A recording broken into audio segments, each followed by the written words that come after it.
Okej Robert, kan du visa oss lite de olika instrumenten? Ja. Kanske bouzoukin var först som är det klassiska grekiska instrumentet. Här är bouzoukin. Och det är ju 3 dubbla par då. Ja. Som är stämda D, A, D, D och D. Vilket gör att det inte är något ackordinstrument. Ackorden blir väldigt stora så här. Så det är ett utpräglat soloinstrument. Spela lite får vi höra hur det låter.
Okej, var det taximi du spelade? Det var taximi. Vad betyder taximi? Taximi betyder improvisation och när man börjar att spela en låt så gör man ofta ett litet solo för att visa vilken skala jag kommer spela. Och det är väldigt orientaliskt uttryck. Så gör man alltid i indisk musik. Varje stycke man spelar har man en improvisation, en inledning för att visa publiken vad man kommer att spela, vad som kommer att hända. Så det är ett orientaliskt arv som Rebetti kan ha kvar. Som är jättefint verkligen. Då visar man skalan. Och sen förmodligen så blir det någon Sebekiko eller Ataliko efter det. Men det händer också att man kan göra en 4, en Chasapiko. Men det är väldigt sällan. Det brukar vara förknippat med. Jag ska vi klargöra lite vad som är, alltså en chasapiko är vad är det för rytm? En chasapiko det är en 2-4.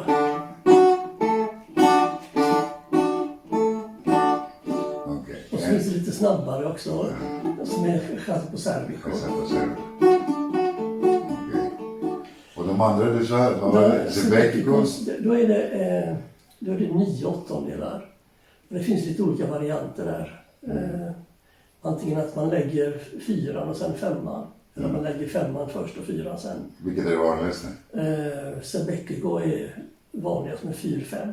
Sen finns det Aptaliko också som är 5-4. Men Sebekiko är den vanligaste. Kan du bara visa snabbt? Nu säger man lägger 4 först och 5 sen. Vad betyder det?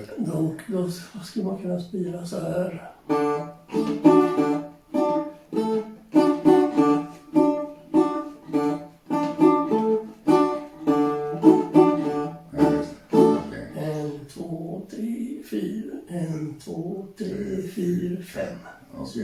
Och det är det som är lite svårt att greppa ibland för västerländska öron.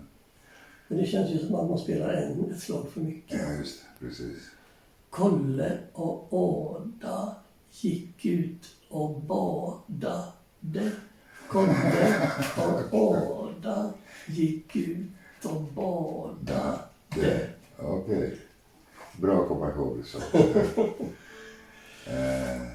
Ja, och den taximi som du precis spelade, vad var det för skala? Det var en mollskala. En vanlig mollskala.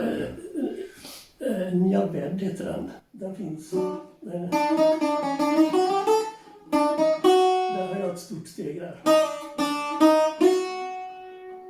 Så den finns inte i den västerländska musiken i kyrkotonaterna. Utan här har jag ett halvtonsteg och sen har jag 3 halvtonsteg där.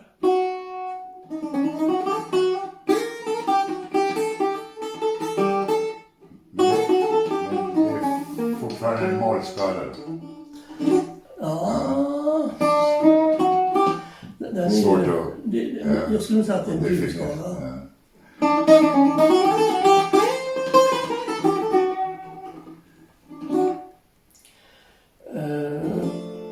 En riktig målskala skulle kunna vara den här.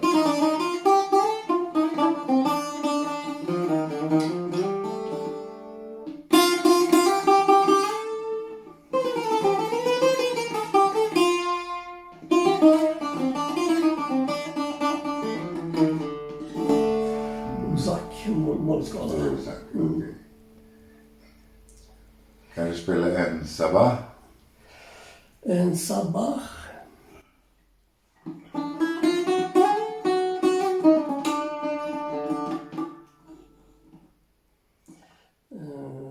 Får tänka efter lite grann här nu.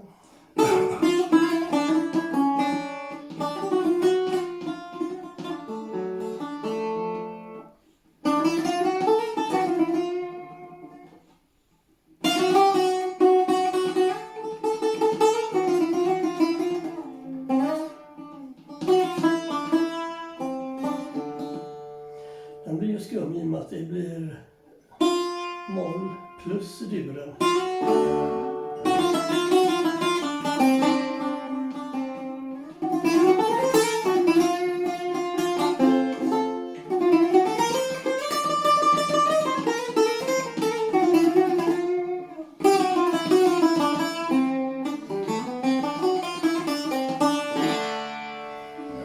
Så den finns ju inte med i Västerlands musik när det är både moll och durtonen.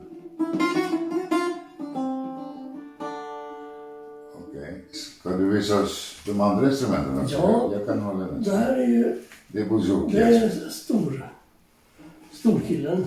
Okej. Sen finns det en som är mitt emellan. Okej. Men jag kan ju ta den lillkillen. Jag kan börja med den lilla. Som är en oktav över bouzoukin. Baglama. Okej. Men den är också tre strängar, tre dubbla på samma sätt. Precis. Stämd, ja. Exakt. Byggde ett stycke. Så att den är... Urgröpt alltså. Precis. Bouzoukin har ju ribbor här bak. Det här är ju ett stycke. Och bägge instrumenten är unika för Grekland. Men just den här, man kan ju spela modern musik på bouzouki också. Men baglaman är ju väldigt mycket rebetiko. Detta är verkligen rebetiko-instrumentet. Okej, ja. Det var under 30-talet, under fascismen, så förbjöds bouzouki. Utav general Metaxa. Man konfiskerade och slog sönder bouzoukis. Och därför byggde man mindre grejer. För att kunna gömma dem lättare. Precis. Så kunde man stoppa dem i jackan eller i munnen. Så här är...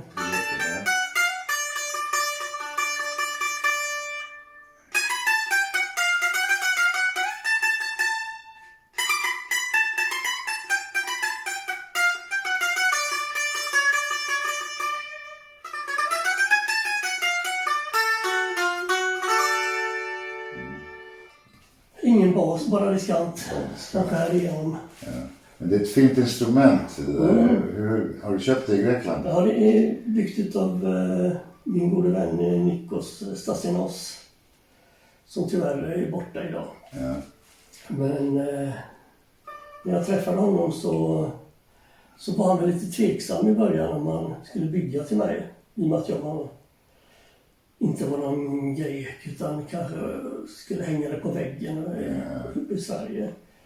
Men sen när vi umgicks ett tag så berättade han att han inte kunde bygga ett instrument åt mig. För han hade inte tillräckligt bra trä hemma. Okay. Så jag sa, jag kan inte bygga trä. Och så jag sov över hos honom och sen så på morgonen tidigt så väckte han mig. Och så sa nu sticker jag sticker till Kreta och köper bra trä.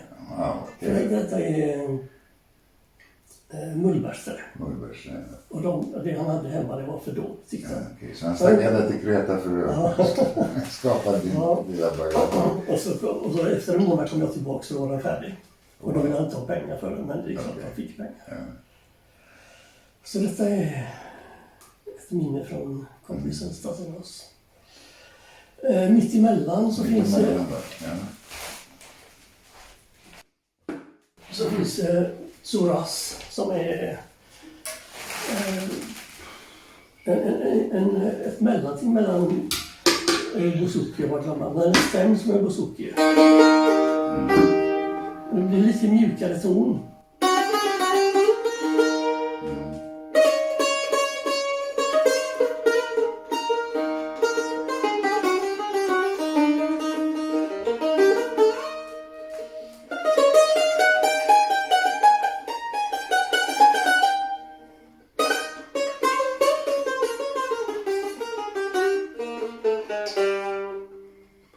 Men när till exempel föredrar man att spela på en zola, inte på en bouzouki? Det är mest klangen alltså. Ja. Det är lite speciellt. Ja.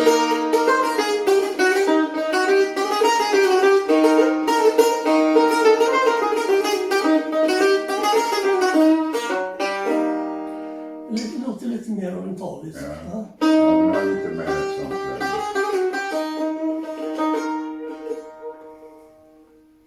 Men den har ingenting att göra med den turkiska zoran, eller?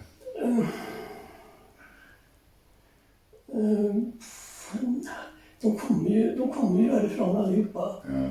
Turkiska instrumentet, de är ju ett stycke. De här, de är den är delad. Plus alltså banden, de är som på lika samma avstånd mellan. Samma avstånd, så det är liksom en Bachs, Beethovens idéer. Så det är inga kvartstonsinstrument.